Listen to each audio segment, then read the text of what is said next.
महाराज जी, ये प्रश्न मैं करता नहीं, बट एक स्थिति के बारे में आपको संज्ञान में डालना चाह रहा हूँ और इनका भी निराधार हो जाए तो इसलिए। महाराज जी, गुरु जी, मेरा प्रेम निस्वार्थ हो अगर जिससे मैं प्रेम करती हूँ और उसका आकस्मिक मृत्यु हो गई बद्रीनाथ जी में, और मुझे हर जन्म में उसका ही साथ चाहिए, उसके लिए मुझे जो भी मार्ग चलना पड़े मैं वही करूंगी, बस आप मुझे उसके लिए मार्गदर्शन करें। हमारा प्रेम निस्वार्थ था, निस्वार्थ रहेगा, हमेशा यही अनुभूति हुई उसके प्रेम की सृष्टि कौन? सबसे खूबसूरत सृष्टि है। हाँ, मैं तो अपने प्रेम हाँ को तो पुनः प्राप्त पाना चाहता हूँ। देखो, सबके इन ढांचों के अंदर भगवान विराजमान है और कोई नहीं। नाम रूप अलग अलग पुकारे जाते हैं, ये ढांचे हैं।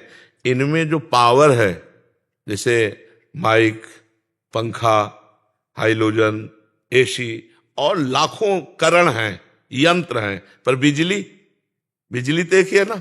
तो सबके अंदर पावर एक है, परमात्मा। आप भगवान श्री कृष्ण की आराधना करो कि उस शरीर के अंदर आप ही थे। अगर वो शरीर प्रिय होता तो शरीर रख लेते। शरीर किसी को प्रिय नहीं होता, चाहे जितना प्यार शरीर से कर रहे हो, उसको नहीं जानते। लेकिन जब वो चला जाएगा तो शरीर पैसा दे के नष्ट करवा दोगे, आग लगवा दोगे। इसका मतलब शरीर से प्यार नहीं कर रहे थे, उसी से प्यार कर रहे थे, परमात्मा से।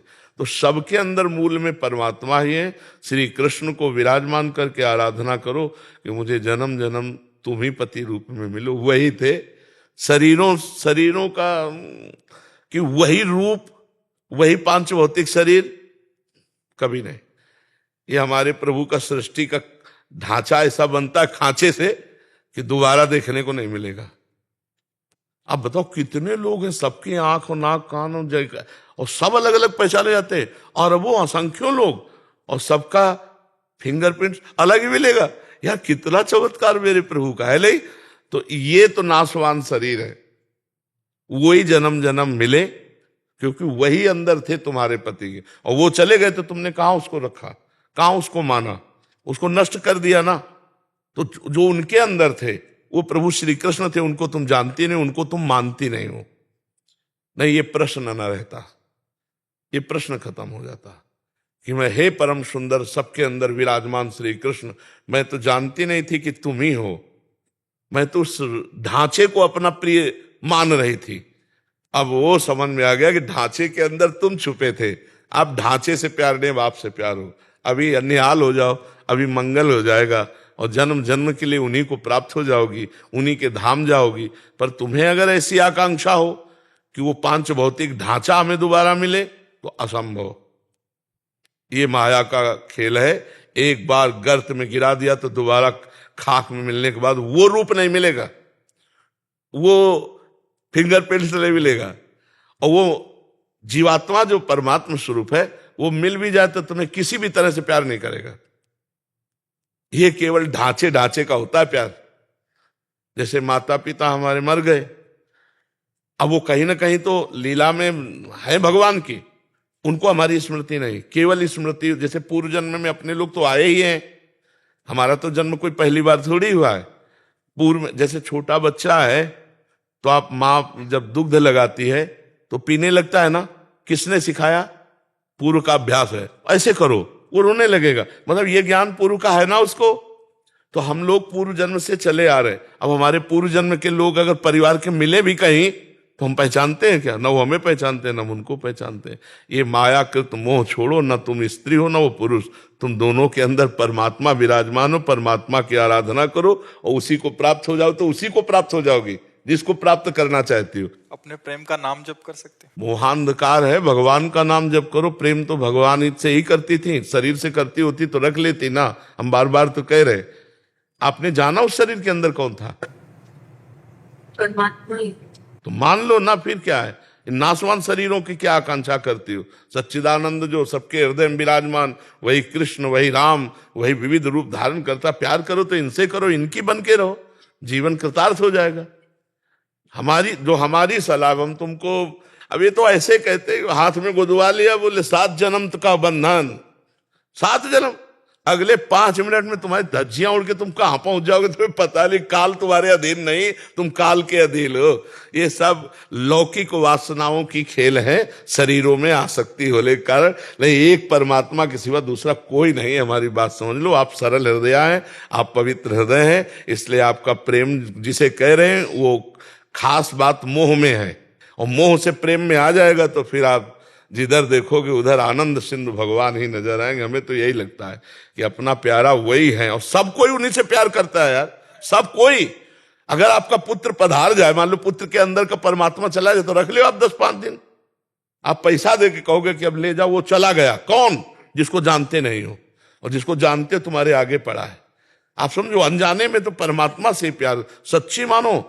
ये जैसे शरीर चल रहा है ना, तो इसमें नाम रूप लेकर लगता है मैं, वो जो मैं अंदर है वो पावर है, पावर। और हम देखो उस पावर के अंश हैं जो सबसे बड़ा है। तो हम सबके अंदर एक बात रहती कि मैं सबसे बड़ा बन जाऊं, नहीं रहती। चाहे जिस डिपार्टमेंट में हो बड़े बने, क्योंकि हम बहुत बड़े के हैं, बहुत बड़े के हैं ना अंश। और दूसरी बात, मरना नहीं चाहता क्योंकि अविनाशी के अंश है। तीसरी बात, दुख नहीं भोगना चाहता, सुख भोगना चाहता क्योंकि सुख सिंधु का अंश है। ये भूलो मत, वही श्री कृष्ण सब रूपों में है। वही बद्री नारायण में अपने स्वरूप में लीन हो गए। अब नारायण की उपासना करो, कृष्ण की उपासना करो। हमारी बात मान लो तो, और ना समझ में आए तो उनकी फोटो रख लो, रोती रहो, मिल जाए तो हमें बता देना। नहीं, आपको बताइए, मार्ग पे चलेंगे। हाँ, अगर आप श्री कृष्ण से ये कहोगी कि वही रूप रख के आ जाओ तो पक्का आ जाएंगे। दूसरी बात ला, और किसी की सामर्थ्य नहीं है। अगर श्री कृष्ण से रो के कहोगे कि नाथ आप बड़े कृपाल हो, आप वही रूप रख के आओ जिससे हमने प्यार किया था, वही रूप रख करके आपके सामने आ जाएंगे, आपसे संभाषण करेंगे। पर इतना भजन हो, सुमिर पवन सुत पावन नामू, अपने बस करी राखे रामू। जब अपने बस कर लोगी तब ये बात आएगी। और इतना करने के लिए ऋषि मुनि पूरी जात की ताकत लगा देते हैं। तो आप भी ताकत लगाइए, ब्रह्मचर्य से रहिए।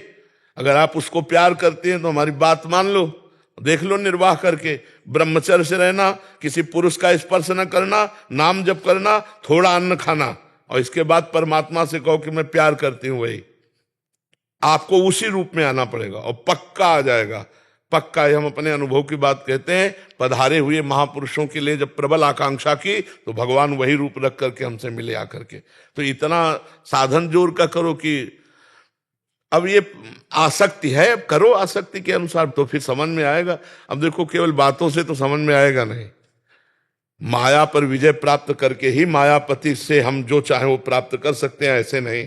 बहुत कठिन है, बहुत कठिन है। हाँ, प्यार का निर्वाह करना है तो वृंदावन में बैठी ब्रह्मचर्य रहना, हम जब कह रहे, और नाम जप करना, और प्रभु ही थे वो, और प्रभु से प्रार्थना करना कि जैसे मंजनू से लैला का, और लैला का मंजनू से था ना, तो मंजनू बहुत व्याकुल एकांत में विह्वल था।